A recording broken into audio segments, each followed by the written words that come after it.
قال الله تعالى فمن زحزح عن النار وأدخل الجنة فقد فاز صدق اللہ العظیم۔ ہر آدمی کامیابی چاہتا ہے اور کامیابی کے لیے انسان آخری حد تک چلا جاتا ہے۔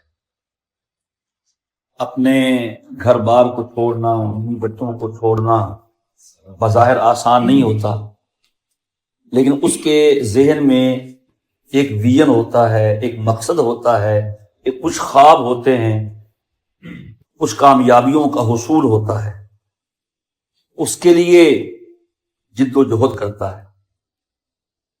ویسے تو ہر ذی روح اپنی زندگی کی ضرورت پوری کرنے کے لیے تگ و دو کرتا ہے۔ شیر کو بھی گھر بیٹھے شکار نہیں ملتا، بادشاہ ہے جنگل کا کہتے ہیں، لیکن جب بھوک لگتی ہے تو پھر وہ چھلانگے لگاتا ہے اور بھاگتا ہے، اللہ اس کو رزق دے دیتا ہے۔ انسان مختلف ہے باقی مخلوقوں سے، انسان سے قامت میں، جسامت میں، قوت میں بڑی بڑی مخلوق ہے۔ آسمان بھی اللہ کی مخلوق ہے، سورج اس میں کتنی آگ جل رہی ہے، وہ مخلوق ہے اللہ کی۔ تو انسان کو دیکھیں، اس کے آگے کچھ بھی نہیں ہے، لیکن انسان ان سب سے مختلف ہے۔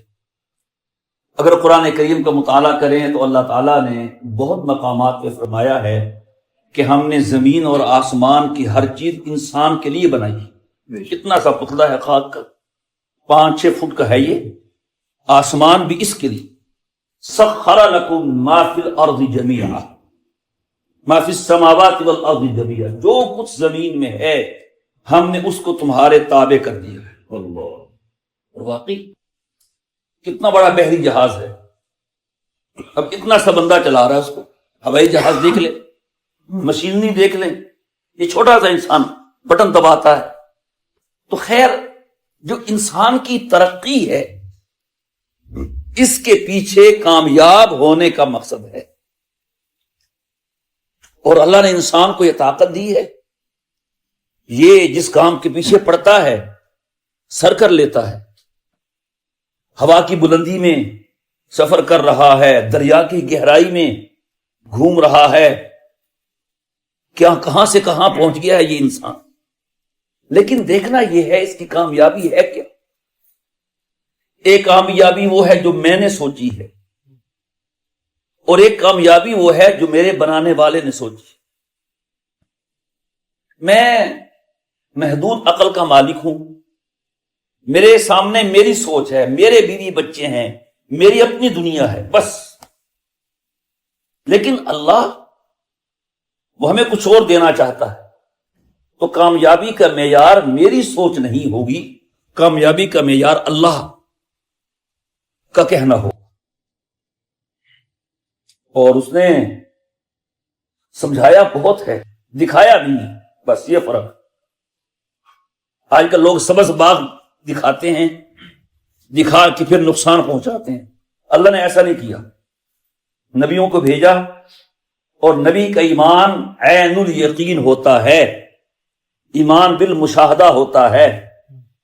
نبی کو جس طرح دنیا نظر آتی ہے، نبی کو ایسی آخرت نظر آتی ہے۔ موسیٰ علیہ السلام نے اللہ تعالیٰ سے باتیں کرتے تھے، نبی کریم علیہ السلام کو اپنے پاس بلایا، عرشوں پہ آمنے سامنے بٹھا کے باتیں کی ہیں، لیکن اور کسی کو نہیں دی۔ وہ چاہتا یہ ہے کہ بن دیکھے مجھے مانے اور میری مانے، پھر میں اتنا کامیاب کروں گا کہ اس کے ذہن میں کامیابی کا جو تصور ہے اس کے مقابلے میں میری جو کامیابی ہے وہ اس کے مقابلے میں کچھ بھی نہیں۔ جب یہ انسان اس کامیابی کو دیکھے گا اپنی آنکھوں سے، تو قرآن کریم نے کہا ہے وَإِذَا رَأَيْتَ ثَمَّ رَأَيْتَ نَعِيمًا وَمُلْكًا كَبِيرًا، اے میرے بندے، جب تو اس کامیابی کو پہنچے گا اور اپنی آنکھ سے دیکھے گا، ہر طرف نعمتیں ہیں اور ایک بہت بڑی بادشاہت ہے جس کا تو اکیلے بادشاہ ہے، وہ کامیابی لینا مشکل نہیں ہے، یقین کیجیے گا، صرف سمجھنے کی بات ہے۔ بات سمجھ آ جائے تو پھر کوئی مشکل نہیں ہوتی. مشکل تب ہوتی ہے جب بات سمجھ نہیں آتی. آپ دیکھیں، آپ سنتے رہتے ہیں واقعہ فرعون کا اور جادوگروں کا. فرعون کو اللہ تعالیٰ نے بہت سمجھایا، 2 نبیوں کو بھیجا مسلسل، موسیٰ علیہ السلام کو اور ہارون علیہ السلام، اور کیا انہیں سبحان اللہ تلقین کی، اذهبا الى فرعون انه طغى فقولا له قولا لینا لعله يتذکر او یخشی. علماء نے لکھا ہے اس میں دعوت کا ایک بہترین اصول بیان کیا ہے کہ موسیٰ اور ہارون کو فرعون کے پاس بھیج رہے ہیں اور تلقین کر رہے ہیں کہ دیکھنا بات نرمی سے کرنا، شاید وہ سمجھ جائے. علماء لکھتے ہیں کہ تم موسیٰ اور ہارون سے بڑھ کے نہیں ہو اور تمہارا مخاطب فرعون سے بدتر نہیں ہے، لہذا تم پر لازم ہے کہ جس کو دعوت دو حکمت کے ساتھ، نرمی کے ساتھ دعوت دو. دعوت دی، سمجھایا، نشانیاں دکھائی، بہت نہیں سمجھا. اور اللہ تعالیٰ یہ کہتا ہے کہ بن دیکھے سمجھے. الذین یؤمنون بالغیب، جو بن دیکھے ایمان لاتے ہیں، دیکھ کر ایمان لانا اس کے ہم معتبر نہیں لیں. پھر یہ ہوا موسیٰ علیہ السلام کو حکم دیا رات کے وقت میں لے جاؤ بنی اسرائیل کو. نکل کھڑے ہوئے، آگے بحر قلزم، سمندر آ گیا، پیچھے فرعون. وہ واقعہ سنا، بلکہ آپ کو سناتے ہیں ماشاءاللہ. تو موسیٰ علیہ السلام کو اللہ نے حکم دیا کہ اس میں اپنا عصا مارو. رستے بنا دیے 12، داخل ہو گئے. 12 قبیلے تھے ان کے. فرعون پیچھے پہنچ گیا تھا اپنے تکبر میں، جب موسیٰ گزر سکتا ہے میں بھی نہیں گزر سکتا. وہ کہتے کہ جب گدڑ کی موت ہے تو شہر کو بھاگتا ہے. اس بے وقوف کو یہ سمجھ نہیں آئی. بے وقوفی کہنا چاہیے کہ بھائی دریاؤں میں رستے نہیں بنتے، عام کامن سینس ہے. دریا پہ پل تو بنائے جاتے ہیں، دریا کے اندر پانی رک جائے اور رستے بن جائے، ہو سکتا ہے. وہ سوچ لیتا جو اچانک آنن فانن ہو گیا، پانی میں رستے 12 بن گئے تو کوئی تو طاقت ہے. لیکن نہیں، اس نے کہا چلو موسیٰ گزر رہا ہے، ہم کیسے نہیں گزریں گے. جب وہ اندر پہنچا لشکر پورا، اب اس اللہ نے پہلے پانی سے کہا تھا رستے بنا، اب کہہ دیا مل جا تو اس کے تابع. اب جب اس نے اپنی آنکھوں سے دیکھا اور دریا کی لہروں نے اس کے غرور کو جھٹکا دیا، اب بات سمجھ آ گئی. لیکن اب اللہ نے مان کے دیا رہا کہ آمنت بربی ہارون و موسیٰ. یہی آمنت وہ دریا میں داخل ہونے سے پہلے کہہ لیتا، وہ قبول کر لیتا. بات سمجھ آئی اس کو، لیکن بات سمجھ آنے کا فائدہ تب ہوتا ہے جب وہ سمجھنے کے وقت میں سمجھے. وقت گزر جائے، ہیں جی، وقت گزر جائے پھر سمجھنے کا کیا فائدہ، پھر تو ہر کافی سمجھ آتا ہے. اور جادوگر جو فرعون نے بلائے، مفسرین نے لکھا ہے 70,000 جادوگر تھے، اور مقابلہ تنے تنہا موسیٰ علیہ السلام سے. وہ لاٹھیاں رسیاں لے کے آئے، مقابلہ ہوا. سنا ہے آپ نے، واقعہ سنانا مقصود نہیں ہے، واقعہ پہ تو بہت وقت لگ جاتا ہے. وہ ہو گیا، بالآخر انہوں نے کرتب دکھایا جادو سے کہ ان کی رسیاں سانپ بن گئے. موسیٰ علیہ السلام کو اللہ نے کہا تم کیا کرو، اپنا عصا پھینک دو. پھینکا، وہ سب ان کے سانپ کو نگل گیا. اب جادوگر سمجھ گئے. میں کہتا بات سمجھنے کی ہوتی ہے. جادوگر سمجھ گئے، فوراً ایمان لے گئے. سمجھے کیسے؟ وہ جادوگر اس طرح سے سمجھے کہ وہ سمجھتے تھے کہ ہم جادوگر ہیں اور ہم اس وقت جو جادو لے کے آئے ہیں یہ دنیا کا سب سے اعلیٰ جادو ہے، اس کے اوپر کوئی جادو نہیں ہے. جادو کی انتہائی اعلیٰ شکل ہے. اب اگر موسیٰ علیہ السلام کے عصا نے ہمارے جادو کو توڑ دیا ہے تو اس سے معلوم ہوا یہ جادوگر نہیں، اس کے پاس کی اور طاقت ہے، اس کے پاس آسمانی طاقت ہے. لیکن مان جاؤ، یہ سچا فوراً مان گئے.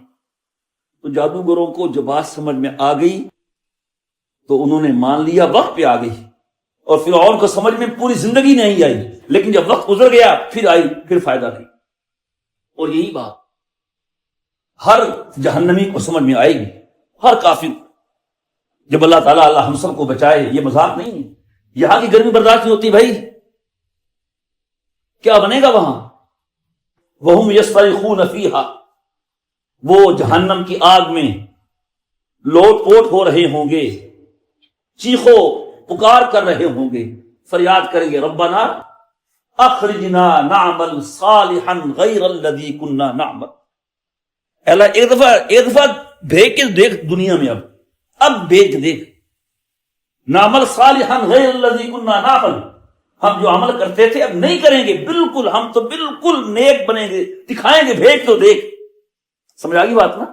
لیکن اللہ کیا کہے گا؟ اولم نعمرکم ما یتذکر فیہ من تذکر.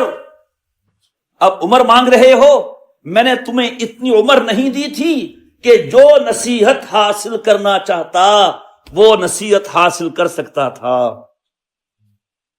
مرزوق نے کہا ہے تجھے پہلے بچپن نے برسوں کھلایا، جوانی نے پھر تجھ کو مجنون بنایا، بڑھاپے نے پھر آ کے کیا کیا ستایا، اجل یعنی موت اجل تیرا کر دے گی بالکل صفایا، جگہ جی لگانے کی دنیا نہیں ہے، یہ عبرت کی جا ہے تماشا نہیں.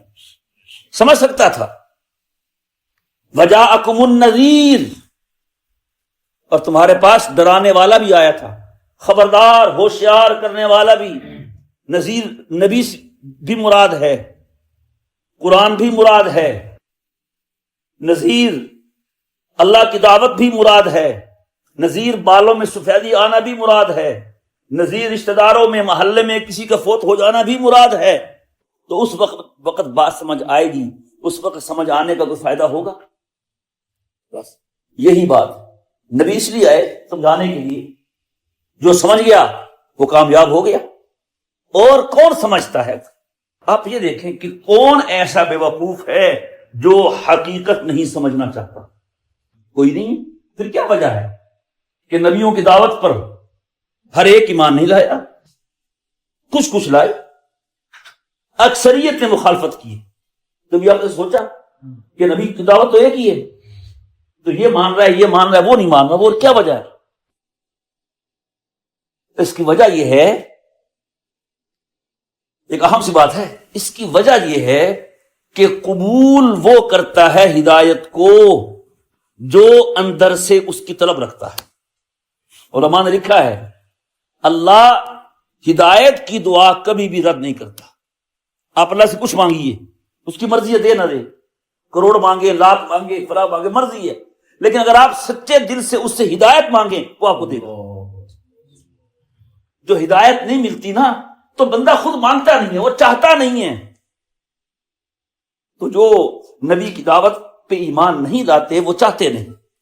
ابو جہل جانتا تھا، اس کو پکا یقین تھا کہ سچا نبی ہے، لیکن وہ چاہتا نہیں تھا، اکڑ گیا. غرور، تکبر. تو ہمیں ہدایت تب ملے گی جب ہمارے اندر طلب ہوگی. اور آپ پوری تاریخ پڑھیں، مجھے نہیں ملا کوئی ایک واقعہ کہ بن چاہے ہدایت مل گئی ہو. ایک واقعہ نہیں. اللہ کی سنت یہ ہے، وہ چاہتا یہ ہے کہ پہل بندہ کرے، پھر سنبھالنا وہ جانتا ہے. اب دیکھیے عمر بن خطاب رضی اللہ تعالیٰ عنہ، ان کا مشہور واقعہ ہے، کفر میں بھی سخت، اسلام میں بھی سخت. حضور نے دعا مانگی، اے اللہ، دعا کے الفاظ بھی بہت عجیب ہیں، اید الاسلام بعمر بن الخطاب او ابن الحشام. اللہ دو بندے، دو لوگ ہیں، ان میں سے کسی ایک کے ذریعے اسلام کو عزت دے دے، عمر یا عمر. عمر بن خطاب، عمر بن حشام. عمر حضرت عمر کا نام تھا اور عمر یہ ابو جہل کا نام تھا. علماء نے عجیب بات لکھی ہے، حضور نے دعا میں او کہا. آپ جانتے عربی میں او کا معنی کیا ہوتا ہے میاں صاحب؟ یا بھی عمر بن الخطاب او عمر بن ہشام. وقت تھا قبولیت کا، اگر حضور او نہ کہتے، واو کہہ دیتے، دونوں نے مسلمان ہو جانا تھا. اختیار دیا اللہ نے حضور کو، حضور نے اللہ سے اختیار دیا ہے، ان دونوں میں سے کوئی ایک. تو عمر حضور کا بھی گویا کہ وہ مراد ہے اور اللہ کی بھی مراد ہے. اچھا یہ دعا تھی. اب ادھر دیکھیے دعا کیسے قبول ہو رہی. عمر جلال میں ہے, تلوار ہاتھ ملی ہے, کہتا اب تو بہت ہو گیا, کام ختم کروں گا. سنا ہے نا جی. صدر اعمال میں بھی واقع ہے, اور بہت کتابوں میں تلوار ہاتھ میں ہے جلال. اور عمر وہ ایسے نہیں تھا اندر کچھ اور باہر کچھ, تو جو کچھ اس کے اندر تھا وہی باہر تھا. دیکھا کسی نے کہ عمر خیر تو ہے, کہ بس یار بہت ہو گیا, اب کام تمام کرنے چلا ہوں. اس نے کہا کام تمام کرنے چلے ہو, بہن کو تو دیکھو پہلے, اپنے گھر جو خبر لو. تمہاری بہن زینب اور تمہارا بہنوئی سعید مسلمان ہو چکے ہیں. اب پارا تو پہلے گرم تھا, رخ موڑا بہن کی طرف آئے, تو وہ اسلام لانے کے بعد پھر قرآن پڑھنا ہوتا ہے نا, وہ پڑھ رہے تھے. عمر کا جلال مشہور تھا, چھوٹ گئے مارا بہن کو. وہ بھی تو عمر کی بہن تھی. جس خطاب کا بیٹا عمر تھا اسی خطاب کی بیٹی زینب تھی, مار کھا رہی ہے. بلاخر اس نے کہہ دیا عمر جتنا مار سکتے ہو مارو, جو حقیقت جو ایمان دل میں آ گیا ہے وہ نکلنے والا نہیں. ظاہر ہے انسان کا غصہ وہ ٹھنڈا ہوتا ہی ہے, شرمسار بھی ہوتا ہے. کہتے ہیں 17 منٹ ہیں آدمی کے اس کے جذبات بدلنے کی. اگر 17 منٹ تک کنٹرول کر لے پھر وہ بات نہیں رہتی. اگر آپ کو غصہ آئے, آپ گھڑی پہ ٹائم دیکھ لیں, 17 منٹ کے بعد چلا جائے گا. بہرحال تو اب عمر کو بھی خیال ہوا یار میں نے بہن کو مارا ہے, تو کچھ افسوس بھی ہوا. اب ذرا دیکھیے گا, اب جو عمر نے بات کہی مارنے کے, اچھا لاؤ کیا پڑھ رہی تھی, طلب ہے کہ نہیں, بہن کو سلام ہو. اس کو بہنیں بس بہت اچھا کام کر جاتی ہیں. بہن نے بہت کمال کا کام کیا. کہتی ہے نہیں دے سکتی. کیوں؟ کہ عمر ٹھیک ہے تم میرے بھائی ہو, لیکن تم ناپاک ہو شرک کی ناپاکی میں, اور جو کلام ہمارا ہے وہ پاک ہے. تو ناپاک بندہ وہ پاک کلام نہیں پڑھ سکتا.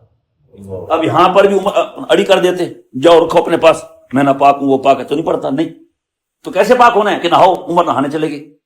یہ طلب ہے کہ نہیں؟ پہلے قرآن کریم منگوایا یہ طلب, پھر بہن نے کہا نہیں غسل کرو, وہ کیا. اب قرآن آ گیا, اب پڑھا سورہ طٰہٰ, کیا اس کی شان ہے. طٰہٰ ما انزلنا علیک القرآن لتشقی الا تذکرۃ لمن یخشی تنزیلا ممن خلق الارض والسماوات العلی الرحمن علی العرش استوی لہ ما فی السماوات وما فی الارض وما بینہما وما تحت الثری وان تجہر بالقول فانہ یعلم السر واخفی اللہ لا الہ الا ہو لہ الاسماء الحسنی. کیا شان ہے اس کلام کی, اور جو بھی سچے دل سے سنے اس کا دل گواہی دے گا سچا کلام. جب پڑھا کہا لے چلو حضور کی طرف. یہ ہے وہ ہدایت جو قتل کرنے کے ارادے سے چلنے والے کو مل جاتی ہے. کب؟ جب وہ قتل کا ارادہ چھوڑ کے اپنے اندر طلب پیدا کرتا ہے. تو بات تو سمجھ میں آنی چاہیے, لیکن سمجھ اس کو آئے جو سمجھنے کا ارادہ کر. ایک کلاس میں بچے بیٹھے ہیں استاد کے پاس, بعض بچے اتنے ذہن نہیں ہوتے لیکن وہ سبق سمجھنے کے ارادے سے بیٹھتے ہیں دھیان سے, اور بعض ذہین ہوتے ہیں ان کو ارادہ نہیں ہوتا, ان کا پروگرام ہی نہیں ہوتا ہے سبق سمجھنے کا. وہ سمجھتا ہے نہیں. وہ ایک خان صاحب تھے, بیٹھے تو محسوس نہ کریں, کوئی نہیں, میرے خیال میں ہیں بھی نہیں ہیں, ہاں محسوس نہ کرنا, محسوس نہ کر, میں نے پہلے کہہ دیا. وہ گئے جماعت میں, 4 مہینے لگائے. بھی جماعت میں تھے تو بیوی کو فون کرا, حال احوال پوچھا, بتایا ٹھیک ہوں. کہتا ہے تم داڑھی رکھو. بیوی سے کہتا ہے, اس سے کہ میں نہیں رکھتی, داڑھی رکھو. بیوی کو کہتا داڑھی رکھو, اس سے کہ میں نہیں رکھتی, کر رکھو. کہ نہیں رکھتی. وہ کہتی میری آتی نہیں ہے. کہ تم ارادہ تو کرو. بہت بڑی بات ہے یہ, نہیں سمجھا؟ بہت بڑی بات ہے. اس نے کہا ارادے سے ناممکن ممکن ہو گیا. میری داڑھی آ گئی, تمہاری کیسے نہیں آئے گی؟ اس نے ارادے کی قوت کو واضح کی ہے. ویسے تو بہت سی باتیں ایسی ہیں جو ارادے کے بغیر نہیں ملتی ہیں. آپ نے ارادہ کیا, آپ دمام آ گئے, کیسے کہ نہیں کیا تھا؟ نہیں کیا. تو پھر اگر ارادہ کرنے سے دمان مل سکتا ہے، ارادہ کرنے سے جنت کیسے نہیں مل سکتی؟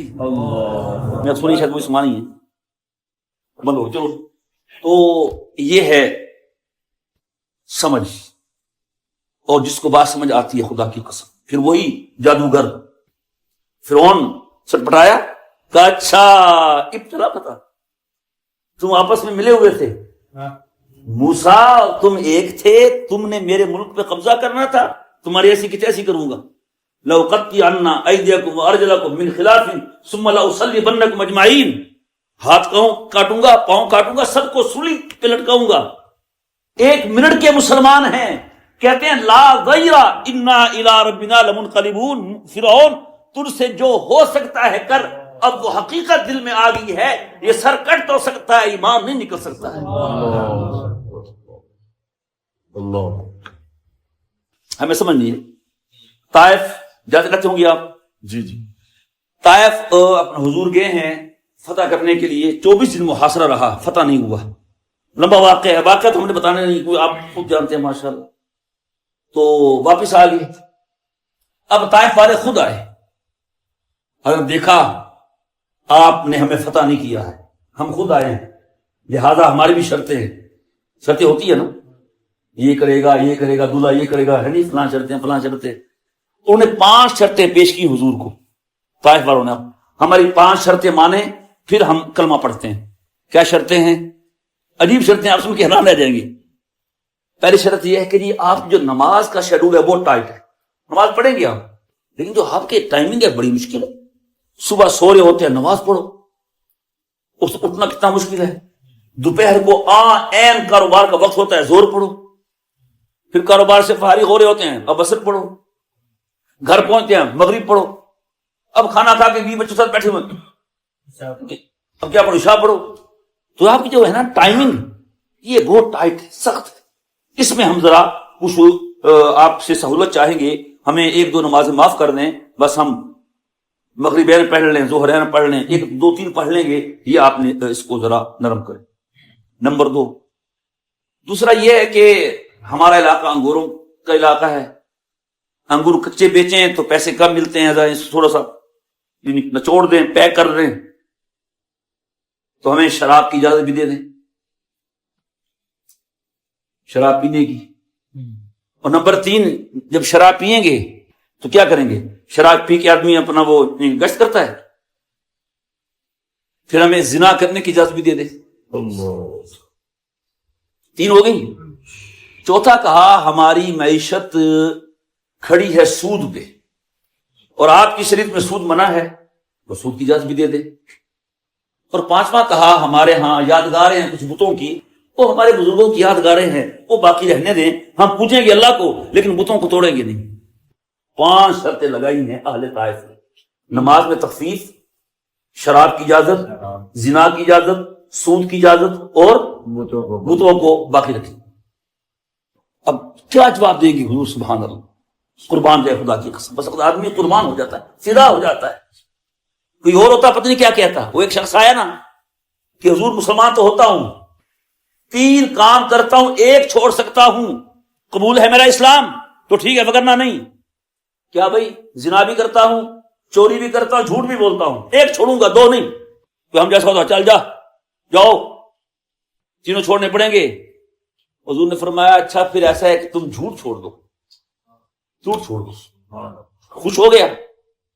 اب گیا گھر، رات کا وقت ہوا، زنا کے ارادہ کیا، سوچا کہ زنا کرنے جا تو رہے ہو، کل حضور کا سامنا بھی ہونا ہے. اگر حضور نے پوچھ لیا زنا کیا تھا، اگر کہو گے نہیں تو جھوٹ تو نہیں بولنا، اگر کہو گے ہاں کیا تھا تو شرم نہیں آئے گی. حضور کی موجودگی میں سب کے سامنے کہو گے میں نے یہ برا کام کیا ہے، او بے شرم. زنا چھوڑ دیا. چوری کا پروگرام بنا، یہی خیال آیا چوری کر تو لے گا.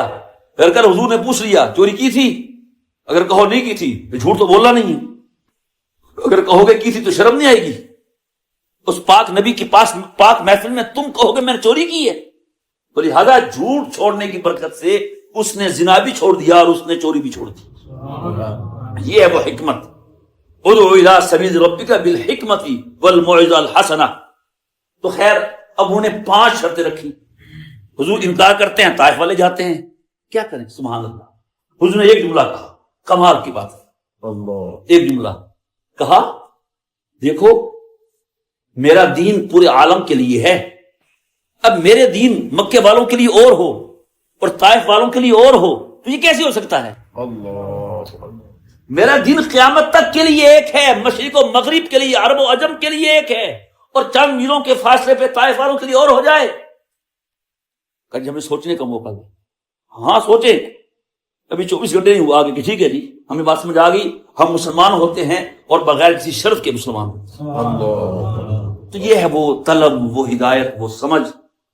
تو بات تو تھی کامیابی کی, تو ایک کامیابی میری اپنی سوچ ہے, ایک کامیابی مجھے بنانے والے اور کائنات کو بنانے والے کی طرف سے کامیابی.